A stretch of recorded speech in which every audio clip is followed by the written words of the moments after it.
서울의 심장부, 화려한 넌사인과 빌딩 숲이 끝없이 펼쳐진 그곳에도 그림자는 깊게 드리워져 있었다. 한때 대한민국 경제성장의 상징이었던 이 도시는 오랜 세월 동안 권력과 부패의 그림자 아래 신음하고 있었다. 뒷거래와 은밀한 야합, 그리고 사법 시스템의 교묘한 조작은 정의를 왜곡시키고 불공평을 일상적인 현실로 만들었다. 가진 자들은 법 위에 군림했고 힘없는 이들은 부서진 시스템의 무게에 짓눌려 살았다. 경찰의 비리, 검찰의 오만, 그리고 판사의 부패는 더 이상 뉴스거리도 아니었다. 시민들은 희망을 잃었고 불신은 도시의 공기처럼 스며들었다.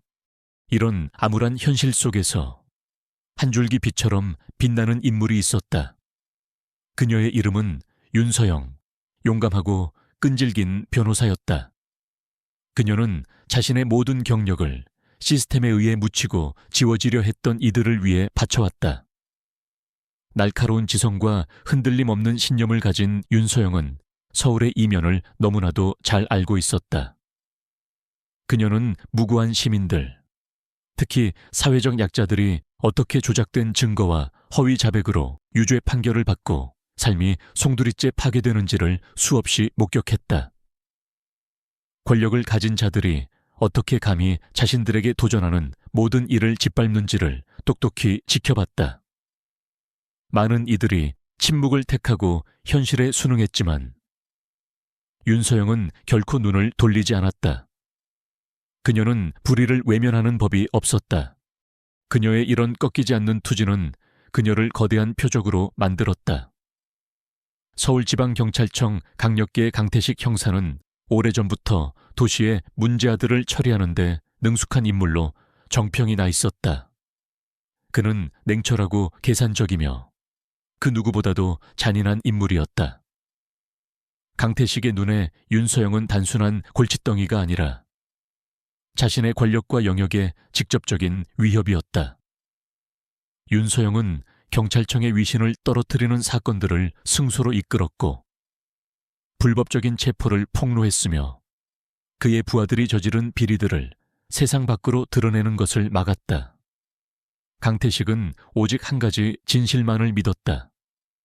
권력은 어떤 대가를 치르더라도 유지되어야 한다는 것. 그리고 윤서영은 반드시 처리되어야 할 존재였다. 강태식은 자신을 오랫동안 보좌해온 박정환 경사와 함께 뒷골목의 허름한 술집 구석진 자리에 앉아 있었다.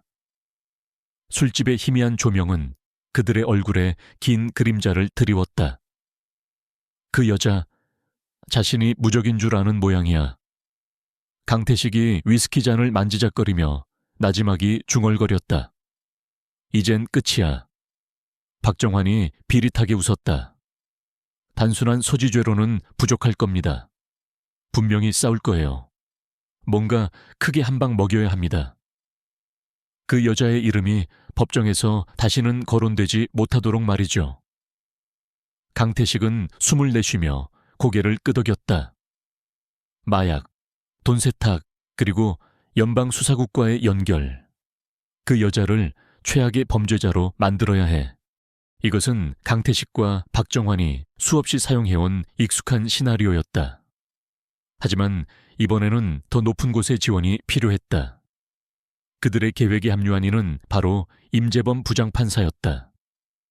그는 도박빚에 허덕이는 인물로, 뇌물과 맞바꾼 판결로 자신의 경력을 쌓아온 부패한 판사였다. 임 부장판사는 강태식에게 오래된 빚이 있었다. 몇 년 전, 강태식은 임 부장판사의 음주운전 혐의를 덮어주어 그의 명예를 지켜준 적이 있었다. 이제 그 빚을 갚을 때가 온 것이다. 늦은 밤 임 부장판사의 개인 서재에서 은밀한 만남이 이루어졌다. 도와주면 보답하죠. 강태식의 목소리는 낮았지만 단호했다. 임 부장판사는 영장 발부를 승인하고 보석을 거부하며 윤서영이 결코 정의를 찾지 못하도록 확실히 해줄 것이었다. 함정은 이미 설치되었다. 윤서영은 그날 아침 경찰을 상대로 한 민권 소송을 변호하기 위해 서울중앙지방법원 문을 나설 때만 해도 자신의 세상이 송두리째 흔들릴 것이라는 사실을 전혀 알지 못했다. 강태식과 박정환은 이미 마쿠에서 모든 것을 조종하고 있었다. 다음 48시간 안에 그들은 증거를 조작하고 그녀의 집에 마약을 심고 대대적인 급습을 감행하여 그녀의 이름이 범죄와 동의어가 되도록 만들 것이었다. 한때 그녀의 용기에 박수를 보냈던 도시는 곧 그녀에게 등을 돌릴 것이고 그녀가 무슨 일이 벌어지고 있는지 깨달았을 때는 이미 너무 늦었을 것이다. 그날 밤 윤서영은 다음 재판을 위한 자료를 검토하며 시간을 보냈다. 자신의 모든 것이 폭발 직전이라는 사실을 전혀 모른 채 도시 곳곳에서 강태식과 박정환은 마지막 계획을 실행에 옮기고 있었다. 가짜 서류들은 이미 만들어졌다. 윤서영의 해외 계좌와 연결된 허위 은행 거래 내역, 마약 밀매를 논의하는 위조된 메시지가 담긴 대포폰, 그리고 돈 세탁 계획에 그녀를 허위로 연루시키는 장부까지 모든 것이 완벽하게 조작되어 있었다. 가장 회의적인 사람조차도 그녀가 깔끔한 법조인이라는 외면 뒤에 은밀한 범죄 제국을 건설했다고 믿게 만들도록 설계되었다. 하지만 그 어떤 것도 쇼가 없이는 무의미했다. 그들은 대중이 그녀의 몰락을 직접 목격해야 했다. 정확히 밤 9시 42분 서울지방경찰청 특수기동대가 윤서영의 아파트를 급습했다. 쇠망치와 강력한 조명, 그리고 겨누어진 돌격소총이 어둠을 갈랐다. 이웃들은 창문 틈으로 불안하게 쳐다보았고 무장한 경찰관들은 그녀의 현관문을 부수고 엎드려 라고 고함쳤다. 놀라고 혼란스러웠던 윤서영은 무슨 일이 벌어지고 있는지 채 파악하기도 전에 바닥에 강제로 엎드려졌다. 무릎이 등허리를 압박하고 차가운 수갑이 그녀의 손목에 채워졌다. 그녀는 말을 하려 했다. 영장을 요구하고 설명을 요구하려 했지만 그녀의 목소리는 고함과 명령, 그리고 집 안을 뒤지는 소리, 그리고 현관에 서서 만족스러운 미소를 짓고 있는 박정환 경사의 표정에 묻히고 말았다. 글쎄. 박정환이 팔짱을 낀 채 윤서영의 책장과 부엌 찬장, 서랍을 뒤지는 부하들을 지켜보며 말했다. 여기 범죄 주모자가 있었군. 잠시 후 한 경찰관이 승리감에 젖어 흰 가루가 담긴 지퍼백을 치켜들었다. 코카인처럼 보이도록 조심스럽게 포장된 베이킹 소다였다. 다른 경찰관은 화장실 싱크대 아래에 심어놓은 대포폰을 찾아냈다. 윤서영의 머리가 핑 돌았다. 그녀는 정확히 무슨 일이 벌어지고 있는지 알았지만 아무도 그녀의 말을 믿지 않을 것이라는 것도 알고 있었다. 이것은 단순히 그녀의 명예를 더럽히는 문제가 아니었다. 이것은 그녀를 완전히 지워버리려는 시도였다. 다음 몇 시간은 흐릿하게 지나갔다. 머그샷, 지문, 그리고 유치장의 차갑고 무균적인 공기. 다음 날 아침 그녀는 수갑이 채워진 채 법정으로 끌려왔다.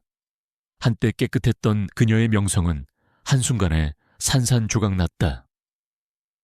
기자들의 카메라 플래시가 터졌고 도시의 정의의 수호자라고 불리던 인물의 몰락을 담기 위해 아우성쳤다. 임재범 부장판사는 이미 자신의 역할을 숙지하고 있었다.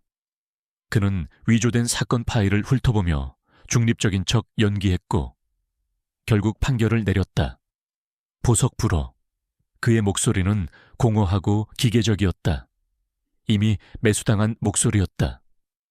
윤서영은 움찔하지 않았지만 마음속으로는 무언가가 부서지는 것을 느꼈다. 그녀는 단지 침묵당하는 것이 아니었다. 그녀는 산채로 매장되고 있었다. 그녀가 다시 차가운 감방의 어둠 속으로 끌려갈 때 바깥 세상은 그녀가 그저 잡힌 또 다른 범죄자에 불과하다고 확신하며 계속 돌아가고 있었다. 윤서영의 감방벽은 차갑고 공기는 폐쇄된 공간 특유의 금속성 냄새로 가득했다.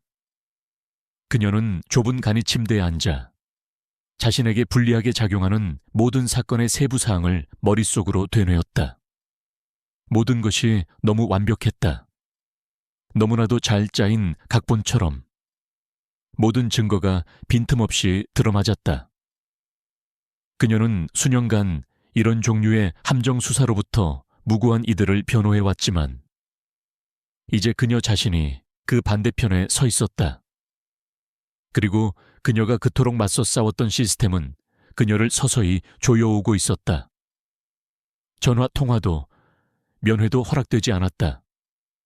그저 사람들을 부수기 위해 설계된 사법 시스템에 질식할 것 같은 침묵만이 그녀를 감쌌다. 교도소 밖, 서울은 윤서영의 사건으로 들끓었다. 언론은 유명 변호사, 마약 조직 스캔들에 연루되다. 윤서영 법조계의 영웅인가, 범죄의 대부인가와 같은 자극적인 헤드라인을 쏟아냈다. 여론은 양분되었다. 일부는 혐의를 믿기를 거부했지만 수년간의 시스템적 편견에 길들여진 다른 이들은 그녀의 몰락을 필연적인 것으로 받아들였다. 결국 그런 사람들은 얼마나 자주 그렇게 높이 올라갔다가 결국에는 추락하지 않았던가. 하지만 윤서영은 혼자가 아니었다. 도시 건너편, 오랜 기간 활동해온 사회운동가이자 커뮤니티 리더인 모세 목사는 꽉 찬 예배당 앞에서 불타는 목소리로 외쳤다. 이것은 정의가 아닙니다. 이것은 감히 시스템에 맞서는 자들을 수십 년간 짓밟아온 시스템의 폭거입니다. 그의 설교는 거대한 움직임의 불씨가 되었다. 밤이 되자 사람들은 법원 앞에 모여 윤서영의 이름을 외치며 해답을 요구했다. 작은 시위로 시작된 움직임은 서울이 더 이상 무시할 수 없는 거대한 힘으로 부풀어 올랐다. 한편 서울 일보의 보도기자 김채원은 윤서영의 사건 파일을 스크롤하며 내장을 뒤집는 듯한 불쾌감을 느꼈다. 뭔가 앞뒤가 맞지 않았다. 경찰 급습의 시간 기록이 경찰청 자체 기록과 일치하지 않았고 대포폰 통화 기록은 너무나도 깔끔해서 수상할 정도였다. 이렇게 복잡한 사건치고는 너무나도 깨끗했다. 김채원은 수년간 도시의 부패를 폭로해왔고 이것은 분명 함정 수사의 냄새가 났다. 그녀는 전화를 걸었다.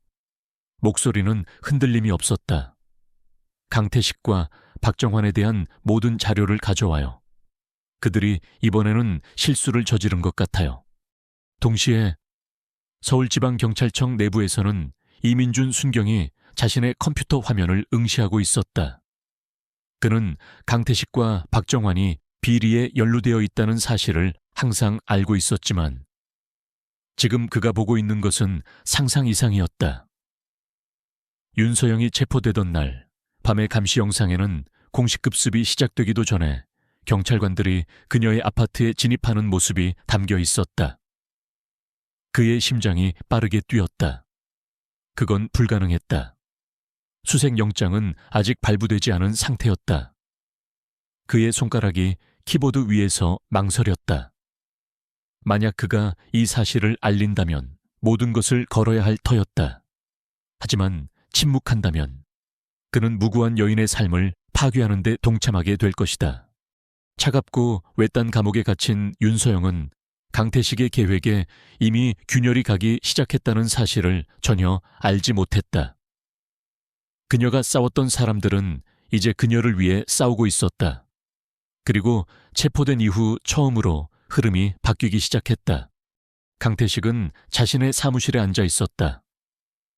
책상 램프에 희미한 불빛이 방 안의 긴 그림자를 드리웠다. 밖에서는 시위가 더욱 커지고 있었다. 윤서영의 이름이 거리에서 경고처럼 울려 퍼졌다. 그는 턱을 굳게 다물고 최신 뉴스 기사들을 스크롤했다. 서울일보는 잘못된 질문을 던지기 시작했다. 그가 어렵게 구축한 완벽한 사건에 의문을 제기하는 질문들. 신중하게 조작된 함정 수사를 대중의 비난으로 바꾸는 질문들이었다. 한편 경찰서 내부에서 이민준 순경은 자신의 화면에 담긴 충격적인 감시 영상을 응시했다. 부인할 수 없는 사실이었다. 박정환과 그의 부하들은 합법적으로 진입하기 전에 윤서영의 아파트에 들어갔다. 이는 급습이 조작되었음을 증명하는 것이었다. 그의 손이 떨렸다. 그는 영상을 USB 드라이브에 복사했다. 강태식에게 발각된다면 모든 것이 끝장이었다. 하지만 침묵한다면 윤서영은 자신이 저지르지 않은 죄로 감옥에서 썩어갈 것이다. 그는 심호흡을 하고 USB 드라이브를 주머니에 쑤셔 넣은 후 결정을 내렸다. 서울일보의 김채원은 모순점들을 하나하나 맞춰 나갔다. 그녀의 손가락이 키보드 위를 빠르게 움직였다. 윤서영의 금융기록에 있는 타임스탬프는 조작되어 있었다. 대포폰 통화 기록에는 체포 날짜 이전에 등록된 통화가 전혀 없었다. 사건에 대한 모든 것이 너무나 완벽하고 너무나 깨끗했다. 그녀는 편집장에게 전화했다. 이건 함정 수사예요. 그녀의 목소리는 날카롭고 긴급했다. 그리고 제가 증명할 수 있어요. 감옥 내부에서 윤서영은 변호사 한정우와 마주 앉아 있었다. 그녀의 손목에는 여전히 수갑이 채워져 있었다. 그는 검찰 측의 사건을 설명했고 그의 표정은 어두웠다. 그들은 모든 것을 준비해놨어요. 위조된 거래, 문자 메시지, 목격자들, 임 부장판사는 아무것도 기각되지 않도록 할 겁니다. 윤서영은 천천히 숨을 내쉬었다. 그녀의 머리는 각도를 계산하고 있었다. 그럼 우리가 그들에게 증명하게 만들면 돼요. 그녀의 목소리에는 강철 같은 단호함이 있었다. 모든 증거, 모든 증인을 우리가 산산조각 낼 겁니다. 그날 밤 이민주는 위험한 움직임을 보였다. 그는 USB 드라이브가 담긴 봉투를 서울 일보 문 아래로 밀어 넣은 후 밤속으로 사라졌다. 아침이 되자 영상은 김채원의 책상에 놓여 있었고 몇 시간 안에 서울 전역으로 방송되었다. 영상은 경찰이 영장도 없이 윤서영의 집에 침입하는 모습을 보여주었다. 모든 뉴스 채널에 윤서영 사건 증거 조작, 경찰 현장에서 발각이라는 헤드라인이 굵은 글씨로 보도되었다. 강태식은 TV에서 영상이 재생되는 것을 보며 책상을 주먹으로 내리쳤다. 박정환은 그의 뒤에서 초조하게 서성거렸다. 그의 평소 거만하던 태도는 간신히 억누른 공포로 바뀌어 있었다. 그들이 우리에게 등을 돌리고 있어. 박정환이 중얼거렸다. 강태식의 머리가 빠르게 돌아갔다. 증거는 드러났지만 아직 윤서영을 무죄로 만들 정도는 아니었다. 그는 여전히 임 부장판사를 통제하고 있었고 법정도 통제하고 있었다. 하지만 처음으로 그는 권력이 소나기에서 빠져나가는 것을 느꼈다. 그들이 쌓아 올린 거짓말은 금이 가기 시작했고 만약 그들이 이것을 막지 못한다면 모든 것이 무너질 터였다. 그리고 어딘가 차가운 감방 안에서 윤서영은 작고 조용한 미소를 지었다. 진실이 다가오고 있었고 그녀는 싸울 준비가 되어 있었다. 임재범 부장판사는 자신의 집무실에 앉아 있었다. 최신 헤드라인을 스크롤하는 그의 등에서는 식은땀이 흘렀다. 불법 급습 영상은 이미 거대한 폭풍을 일으켰다. 시위대는 이제 법원 밖거리를 가득 메웠고 그들의 목소리는 시간마다 더욱 커져갔다. 심지어 시장까지 나서서 이 사건에 대한 독립적인 조사를 요구하는 성명을 발표했다. 임 부장판사는 주먹을 꽉 쥐었다. 이런 일은 벌어지지 않아야 했다. 강태식은 모든 것이 깔끔하고 빠르고 결정적이며 의심할 여지가 없을 것이라고 장담했었다. 하지만 이제 균열은 점점 더 넓어지고 있었다. 만약 이 사건이 무너진다면 윤서영만 풀려나는 것이 아니었다. 임 부장판사 자신과 강태식, 그리고 그들과 연루된 모든 부패한 공무원들이 함께 나락으로 떨어질 터였다. 서울구치소 안. 윤서영은 변호사 한정우와 이하나 변호사와 마주 앉아 있었다. 이하나 변호사는 영상이 공개된 후 그녀의 변호인단에 합류한 베테랑 민권 변호사였다. 날카로운 눈빛과 풍부한 경험을 가진 이하나 변호사는 시간을 낭비하지 않았다. 이것은 모든 것을 바꿔놓을 겁니다. 그녀는 테이블 위에 서류 뭉치를 탁탁 치며 말했다. 검찰의 모든 주장은 그 급습에 기반을 두고 있어요. 만약 우리가 그것이 불법이었다는 것을 증명할 수 있다면 그들이 찾아낸 모든 증거는 증거 능력을 잃게 됩니다. 한정우는 고개를 끄덕였지만 여전히 조심스러웠다. 임 부장판사는 쉽게 넘어가지 않을 겁니다. 강태식은 여전히 법정 내부를 통제하고 있어요.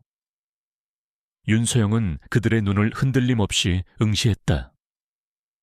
그럼 우리가 그들의 손을 강제로 움직이게 만들면 돼요. 시스템을 심판대에 세우는 겁니다. 다음 날 아침 법정은 발 디딜 틈 없이 꽉 찼다. 기자들은 뒷벽을 따라 늘어섰고 윤서영이 끌려 들어올 때 카메라 플래시가 터졌다. 그녀의 사슬은 윤이 나는 바닥에 부딪히며 소리를 냈다. 건너편 좌석에 강태식과 박정환은 뻣뻣하게 앉아 있었다. 그들의 턱은 굳게 다물어져 있었고 통제권이 손가락 사이로 빠져나가고 있음을 직감하는 표정이었다. 임 부장판사는 평소의 침착함이 사라진 채 입장했다. 그는 방청석의 기자들을 피하려 애썼다. 검찰은 예상대로 윤서영을 범죄 주모자로 몰아가는 자신들의 주장을 반복하며 시작했다. 하지만 이하나 변호사가 일어섰을 때 그녀의 목소리는 칼날처럼 공기를 갈랐다. 변호인 측은 윤서영 변호사의 자택에 대한 급습을 통해 얻은 모든 증거를 증거로 인정하지 말 것을 요청합니다. 그녀는 단호하게 선언했다. 영장은 경찰관들이 이미 건물에 진입한 후에 발부되었으므로 수색은 불법입니다. 그녀는 뒤에 있는 화면을 향해 돌아섰고 그곳에서 충격적인 감시 영상이 다시 재생되었다. 배심원단은 침묵 속에서 지켜보았고 검찰 측은 불편한 듯 몸을 뒤척였다. 임 부장판사는 헛기침을 하며 강태식 쪽을 흘끗 보았다. 이 증거는 매우 정황 증거가 강합니다. 임 부장판사가 말을 시작했지만 이하나 변호사는 끝나지 않았다. 재판장님, 이민준 순경은 초기 진입을 은폐하기 위해 출동 기록이 조작되었다는 진술서를 제출했습니다. 방청석에서는 웅성거림이 퍼져나갔다. 강태식의 손은 주먹으로 굳게 말렸다. 임 부장판사는 망설였다. 그의 머리는 빠르게 돌아갔다. 만약 그가 요청을 기각한다면 명백한 사법 방해가 될 것이었다. 만약 그가 요청을 받아들인다면 사건은 무너질 터였다. 그리고 그때 마치 자신의 몰락의 무게를 감지한 듯 그는 남은 유일한 선택을 했다. 요청을 승인합니다. 임 부장판사는 굳은 목소리로 말했다. 급습을 통해 얻은 증거는 증거 능력을 잃습니다. 법정에는 순간 정적이 흘렀고 이내 웅성거림이 폭발했다. 강태식의 얼굴은 간신히 억누른 분노로 일그러졌다. 윤서영은 깊이 숨을 들이쉬었다. 그녀는 조수석 아래에서 흐름이 바뀌는 것을 느꼈다. 거짓말의 벽이 무너지고 있었고 이제 처음으로 그녀는 그 균열을 통해 빛이 들어오는 것을 볼 수 있었다. 강태식은 벽이 자신을 조여오는 것을 느꼈다. 임 부장판사가 증거를 증거로 인정하지 않겠다고 판결한 순간부터 모든 것이 무너지기 시작했다. 검찰의 주장은 속이 비어버렸고 그들의 이른바 완벽한 이야기는 부패라는 자신의 무게에 짓눌려 붕괴했다. 배심원단은 더 이상 윤서영 변호사만을 보고 있는 것이 아니었다. 그들은 시스템 자체가 무너지는 것을 지켜보고 있었다. 강태식은 그것을 알고 있었다. 그는 박정환 경사와 긴장된 시선을 교환했다. 박 경사의 평소 거만하던 태도는 간신히 억눌린 패닉으로 바뀌어 있었다. 그들은 수년간 법을 자신들의 뜻대로 휘둘러 왔고 윤서영 같은 이들이 함정에서 벗어나지 못하도록 철저히 막아왔다. 하지만 이제 온 시민이 지켜보는 가운데 숨을 곳은 더 이상 없었다. 이하나 변호사는 시간을 낭비하지 않고 공격을 몰아붙였다. 재판장님, 이 판결에 비추어 볼 때 변호인 측은 모든 혐의에 대한 즉각적인 기각을 요청합니다. 법정은 숨을 죽였다. 임 부장판사는 마치 그것이 자신을 제자리에 붙잡아두는 마지막 보루라도 되는 양망치 자루를 꽉 쥐었다. 그의 머리가 빠르게 돌아갔다. 가능성을 계산했다. 요청을 거부한다면 조사. 그것도 연방수사국 조사를 자초하는 꼴이 될 터였다. 그의 이름은 이미 언론에 오르내리고 있었고 강태식과의 관계는 더 이상 뒷거래와 비밀스러운 호의 뒤에 숨겨져 있지 않았다. 이제 그에게는 도망칠 곳이 없었다. 요청을 승인합니다. 임 부장판사가 마침내 굳은 목소리로 중얼거렸다. 윤서영 변호사에 대한 사건은 기각합니다. 법정은 폭발적인 속삭임으로 가득 찼다. 윤서영은 몇 주간의 불의의 무게가 드디어 가슴에서 벗겨지는 것을 느끼며 숨을 내쉬었다. 수갑이 풀렸다. 수갑이 압박했던 손목은 붉게 달아올랐지만 그녀는 거의 느끼지 못했다. 밖의 군중에게서 환호성이 터져 나왔다. 정의가 되찾아지는 소리였다. 하지만 그 순간은 아직 끝나지 않았다. 강태식이 법정을 빠져나가기도 전에 2명의 내부 감사관이 앞으로 나섰다. 강태식 형사님, 공모, 증거 조작, 그리고 사법방해 혐의로 체포합니다. 강태식의 얼굴이 어두워졌다. 그가 애써 유지하던 통제력이 한순간에 산산조각 났다. 이것으로 뭔가 달라질 것 같습니까? 그는 수갑이 채워질 때 씩씩거렸다. 나 같은 사람들이 이 도시를 움직이는 겁니다. 윤서영은 흔들림 없는 시선으로 그를 응시했다. 이젠 아닙니다. 박정환은 자신의 이름이 불렸을 때 저항조차 하지 않았다. 임 부장판사는 창백하고 땀을 흘리며 간신히 문까지 갔지만 다른 경찰관에게 가로막혔다. 하나씩 윤서영의 몰락을 조작했던 남자들은 사슬에 묶여 끌려나갔다. 몇 주 전 그녀의 굴욕을 담았던 바로 그 카메라 앞에서 그들은 공개적으로 드러났다. 이야기는 뒤집혔고 이번에는 마땅한 사람들이 묻혔다. 그 후 며칠 동안 서울은 뭔가 달라진 것을 느꼈다. 시위는 윤서영의 석방과 함께 멈추지 않았다. 그것은 더 깊은 개혁을 요구하며 강태식과 임 부장판사가 더럽혔던 모든 사건에 대한 책임을 요구하며 더욱 커졌다. 조사가 시작되었고 경찰관들은 정직당했으며 수십 년 만에 처음으로 진정한 변화가 가능해 보였다. 그리고 아무도 예상치 못했던 마지막 반전이 찾아왔다. 무죄 선고를 받은 지 한 달도 채 되지 않아 윤서영은 서울의 경찰 감독을 위한 특별검사로 임명되었다. 그녀를 파괴하려 했던 바로 그 시스템이 이제 그녀에게 답해야 했다. 그녀가 경찰청의 새 사무실로 처음 들어서던 날, 강태식이 한때 제멋대로 군림했던 바로 그 건물에서 그녀는 자신의 이름이 새겨진 문 앞에 멈춰 섰다. 특별검사 윤서영. 그녀는 문에 손을 얹었다. 조용한 성찰의 순간이었다. 그들이 그녀를 침묵시키려 했던 모든 시도는 그녀를 더욱 강하게 만들었을 뿐이었다. 그녀는 목적의식을 가지고 사무실로 들어섰다. 할 일이 있었다.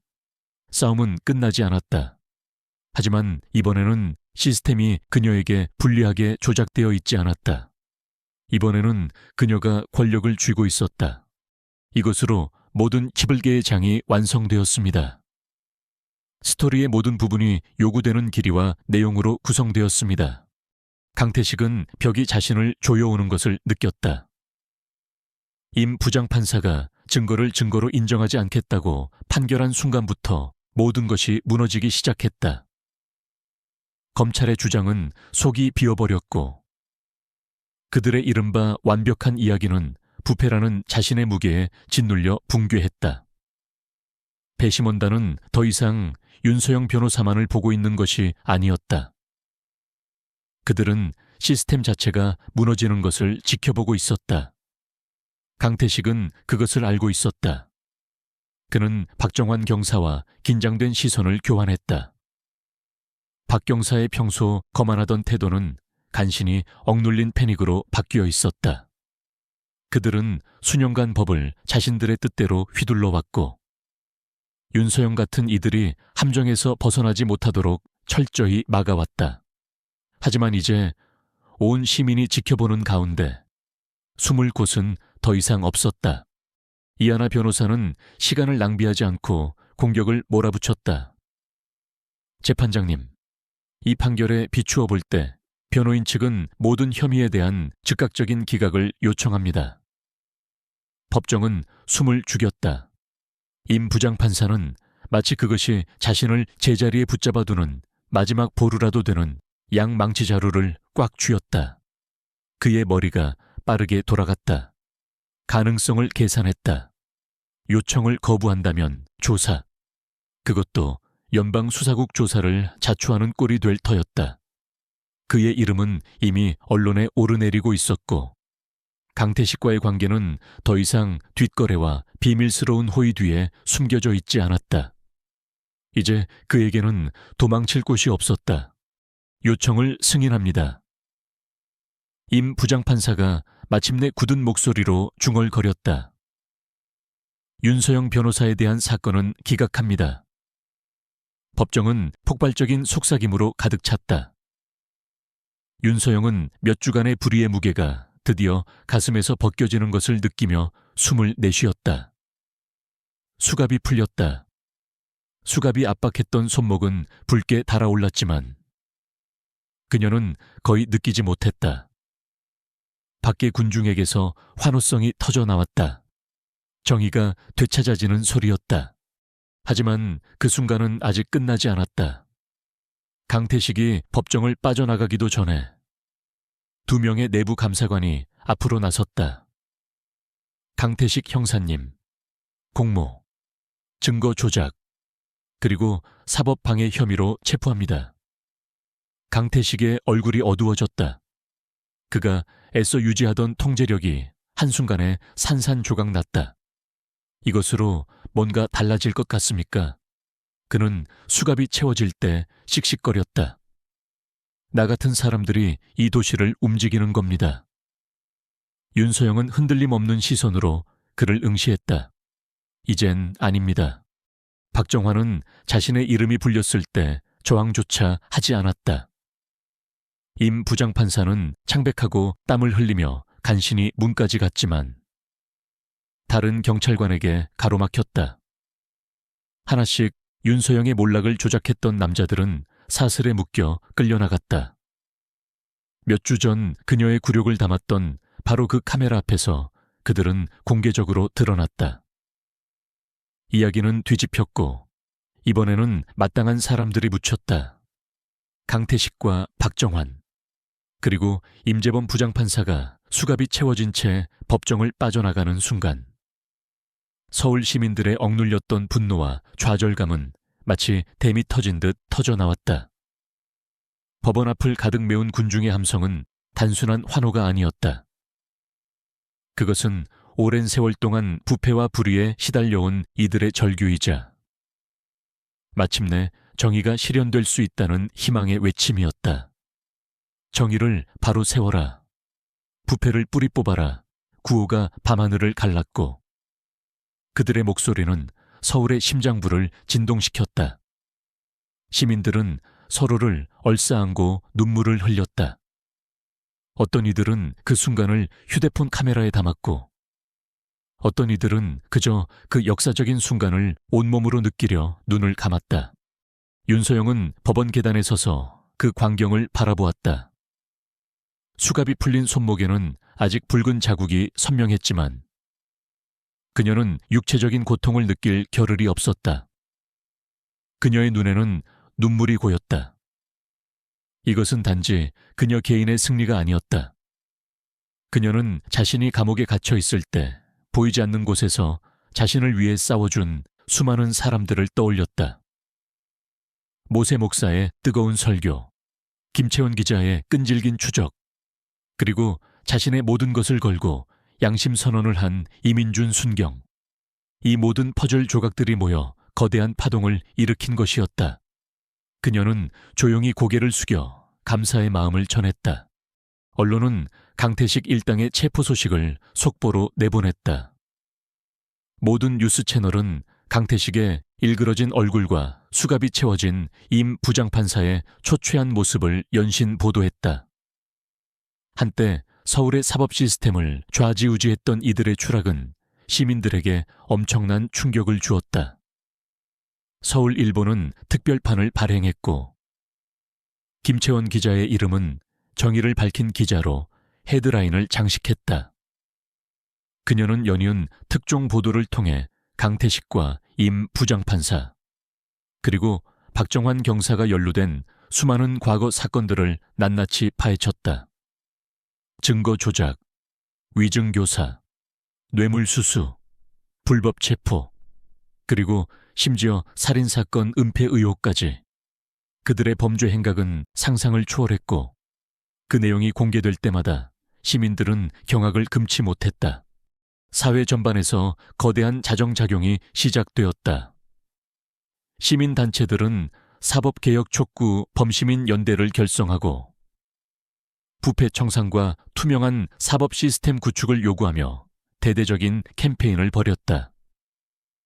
청와대는 이 사태의 심각성을 인지하고 긴급대책회의를 소집했다. 대통령은 대국민 담화를 통해 이번 사건에 대해 깊은 유감을 표명하고 뿌리 깊은 부패 척결을 위한 전면적인 사법 시스템 개혁을 약속했다. 특별 감찰단이 구성되었고 강태식과 임 부장판사의 비리에 연루된 것으로 의심되는 수십 명의 경찰관과 검사, 판사들이 줄줄이 소환되거나 직위 해제되었다. 한때 난공불락처럼 보였던 권력의 카르텔이 무너지고 있었다. 강태식의 신복이었던 경찰관들 중 일부는 불안감에 떨며 스스로 비리를 자백하기 시작했다. 그들은 강태식의 지시로 증거를 조작하고 없는 죄를 만들었으며 심지어 무고한 시민들을 폭행하고 협박했던 자신들의 죄를 털어놓았다. 이민준 순경의 용기 있는 내부 고발은 빙산의 일각에 불과했다. 그의 뒤를 이어 수많은 양심적인 경찰관들이 익명으로 혹은 실명으로 강태식 라인의 비리를 폭로하기 시작했다. 경찰청 내부 게시판에는 그동안 억압받았던 불만과 고발글들이 폭주했고 이는 경찰 조직 전반에 걸쳐 대대적인 물갈이를 예고하는 것이었다. 임 부장판사 또한 상황이 다르지 않았다. 그가 도박 빚으로 인해 강태식에게 휘둘렸다는 사실은 법조계에 큰 파장을 불러왔다. 그의 판결을 통해 부당하게 유죄 판결을 받았던 사건들이 재조명되기 시작했고 일부 사건은 재심이 결정되기도 했다. 피해자들은 그동안의 고통과 억울함을 토로하며 눈물을 흘렸다. 이들은 윤서영 변호사에게 깊은 감사를 표하며 그녀의 승리가 자신들의 희망이라고 입을 모았다. 임 부장판사와 연루된 변호사들과 검찰 관계자들도 수사 대상에 오르며 법조계 전체가 뿌리부터 흔들리는 듯한 모습을 보였다. 윤서영은 자유의 몸이 되었지만 그녀의 싸움은 끝나지 않았다. 그녀는 한정우 변호사, 이하나 변호사와 함께 부패 사법 시스템 피해자 지원센터를 설립하고 부당하게 피해를 입은 이들을 위한 법률 지원에 나섰다. 그녀의 사무실은 하루 종일 상담을 원하는 사람들로 문전성시를 이루었고, 그녀는 지친 몸을 이끌고도 모든 이들의 이야기에 귀 기울였다. 그녀는 단순히 변호사로서 법률적인 도움을 주는 것을 넘어 피해자들의 아픔을 공감하고 그들에게 희망을 불어넣어 주었다. 그녀의 활동은 언론을 통해 널리 알려졌고, 그녀는 다시 한번 정의의 수호자로 시민들의 존경을 받았다. 물론 모든 과정이 순탄했던 것은 아니었다. 강태식의 잔당들과 아직 드러나지 않은 부패 세력들은 어떻게든 윤서영과 그녀의 동료들을 방해하려 했다. 익명의 협박 전화가 걸려오고 사무실 주변을 맴도는 수상한 인물들이 나타나기도 했다. 하지만 윤서영은 흔들리지 않았다. 그녀는 이미 가장 깊은 나락을 경험했고, 이제는 그 무엇도 그녀를 두렵게 할 수 없었다. 그녀의 곁에는 든든한 동료들과 그리고 이제는 그녀를 전폭적으로 지지하는 시민들이 있었다. 경찰청 내외부의 개혁 분위기가 고조되면서 새로운 지도부의 필요성이 제기되었다. 시민들의 목소리는 한 방향을 가리켰다. 과거의 관행에 얽매이지 않고 진정으로 정의를 추구하며 국민을 위한 경찰을 만들 수 있는 인물, 그러한 인물을 찾기 위한 논의가 시작되었고, 몇 주간의 고심 끝에 놀라운 제안이 윤서영에게 전달되었다. 바로 서울경찰청의 경찰감독 특별검사 직책이었다. 이는 그녀를 파괴하려 했던 바로 그 조직 안에서 그녀에게 가장 강력한 권한을 부여하는 자리였다. 그녀는 한치의 망설임도 없이 그 제안을 받아들였다. 이 결정은 단순히 윤서영 개인의 명예회복을 넘어 서울의 사법 시스템이 과거의 어둠을 청산하고 새로운 미래로 나아가겠다는 강력한 의지를 보여주는 것이었다. 이제 그녀는 감옥 안에서 시스템과 싸우는 것이 아니라 시스템의 심장부에서 그 시스템을 정화하고 변화시키는 역할을 맡게 된 것이다. 그녀의 손에는 더 이상 수갑이 채워져 있지 않았다. 대신 그녀는 서울의 정의를 바로 세울 수 있는 강력한 권한과 시민들의 믿음을 쥐게 되었다. 싸움은 끝나지 않았지만 이제 그녀는 올바른 편에 서 있었다. 그리고 이번에는 그녀를 막을 수 있는 것은 아무것도 없었다. 7장 새로운 새벽. 새로운 시작. 윤서영이 서울경찰청의 새 사무실 문을 열고 들어서는 순간 익숙하면서도 낯선 공기가 그녀를 감쌌다. 이 건물은 한때 강태식 형사의 권력과 오만이 지배하던 곳이었다.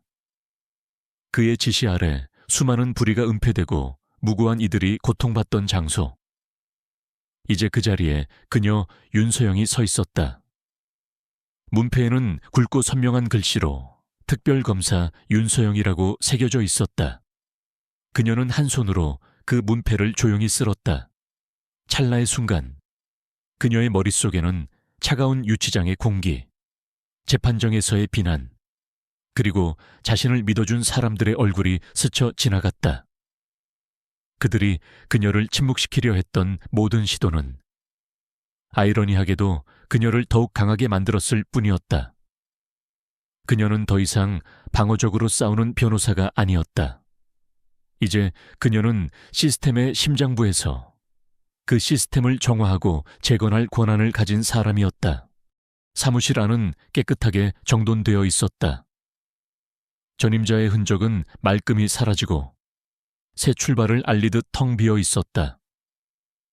윤서영은 창가로 다가가 서울의 정형을 내려다보았다. 수많은 사람들이 숨쉬고 살아가는 도시. 그 속에서 정의와 불의가 뒤엉켜 존재하는 곳. 그녀의 어깨 위에 놓인 책임감의 무게를 느꼈지만 동시에 새로운 희망이 가슴 깊이 차올랐다. 그녀는 이제 단순히 한 사건의 승패를 다투는 것이 아니었다. 그녀의 임무는 서울 시민들이 진정으로 신뢰할 수 있는 사법 시스템을 구축하는 것이었다. 그녀의 첫 번째 지시는 내부 감사팀의 재편성이었다. 강태식 사건을 계기로 경찰 내부의 자정의지는 그 어느 때보다 강했지만 뿌리 깊은 관행과 은밀한 연주를 끊어내는 것은 쉽지 않은 일이었다. 윤서영은 이민준, 순경을 핵심 인력으로 발탁했다. 그의 용기와 투명성은 새로운 팀의 정신이 되었다. 그들은 과거 강태식 라인에 의해 은폐되었던 사건들을 재조사하고 부당하게 징계를 받거나 피해를 입었던 내부 고발자들의 복직을 추진했다. 매주 열리는 회의에서 윤서영은 누구보다 날카로운 질문을 던졌고 어떤 타협도 허용하지 않았다. 그녀의 단호함은 강태식의 그림자 아래 주춤했던 경찰 조직에 신선한 충격을 주었다. 물론 저항도 있었다. 여전히 강태식과 연줄이 닿아 있거나 변화를 두려워하는 세력들은 은밀히 그녀의 발목을 잡으려 했다. 정보가 지연되거나 사소한 규정을 내세워 그녀의 업무를 방해하는 시기였다. 하지만 윤서영은 변호사 시절부터 익힌 냉철한 분석력과 끈기로 모든 장애물을 돌파했다. 그녀는 공개적으로 투명한 절차를 강조하고 비리 제보 창구를 다양화하며 시민들의 감시를 독려했다. 이제 그녀는 법정 안에서가 아니라 행정적인 권한을 통해 시스템의 허점을 메우고 있었다. 한 달이 차에 지나지 않아 윤서영 특별검사의 활약은 언론을 통해 다시 한번 주목받기 시작했다. 서울일보의 김채원 기자는 지속적으로 그녀의 개혁 과정을 보도하며 시민들의 지지를 이끌어냈다. 모세 목사 또한 교회 강단에서 그녀의 노력을 지지하며 진정한 정의가 실현되기 위한 시민들의 참여를 독려했다. 과거에는 불가능하다고 여겨졌던 경찰 조직의 대대적인 변화가 현실화되고 있었다. 불법 체포에 대한 내부 징계가 강화되었고 수사 과정의 투명성을 높이기 위한 새로운 가이드라인이 마련되었다. 무엇보다 경찰이 시민을 대하는 태도에 변화가 생기기 시작했다. 거리의 경찰관들은 시민들에게 더 친절하고 존중하는 모습을 보였고 이는 곧 시민들의 경찰에 대한 신뢰도 상승으로 이어졌다. 윤서영은 자신의 사무실에서 매일 새벽까지 서류를 검토하고 보고서를 작성했다. 그녀의 지친 얼굴에는 피곤함이 역력했지만 그녀의 눈은 언제나 빛나고 있었다. 그녀는 한 번도 잊지 않았다. 자신이 왜 이 자리에 있는지를. 그녀는 단순히 개인의 복수를 넘어 자신이 겪었던 불의를 다른 누구도 다시는 겪지 않도록 하기 위해 존재했다. 어느 날 저녁, 그녀는 자신의 새 사무실 창밖으로 노을 지는 서울의 풍경을 바라보았다. 붉은 빛이 도시의 빌딩 숲을 감쌌고 그 아래로 수많은 차량의 불빛이 강물처럼 흘렀다. 예전 같았으면 이 도시의 어둠과 부패만을 생각했을 터였다.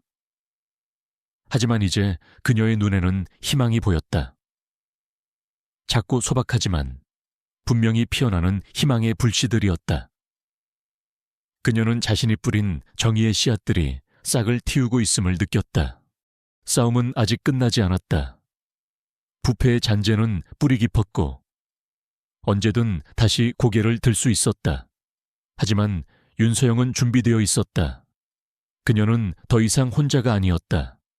그녀는 시민들의 지지를 등에 업고 자신과 같은 신념을 가진 동료들과 함께 서울의 새로운 새벽을 만들어 나가고 있었다. 그녀는 테이블에 놓인 보고서 더미를 향해 몸을 돌렸다. 할 일이 많았다. 그리고 이번에는 그 누구도 그녀의 앞길을 막을 수 없었다. 그녀는 정의의 편에 서 있었고 이제는 그녀 자신이 그 정의를 이끄는 힘이 되었다.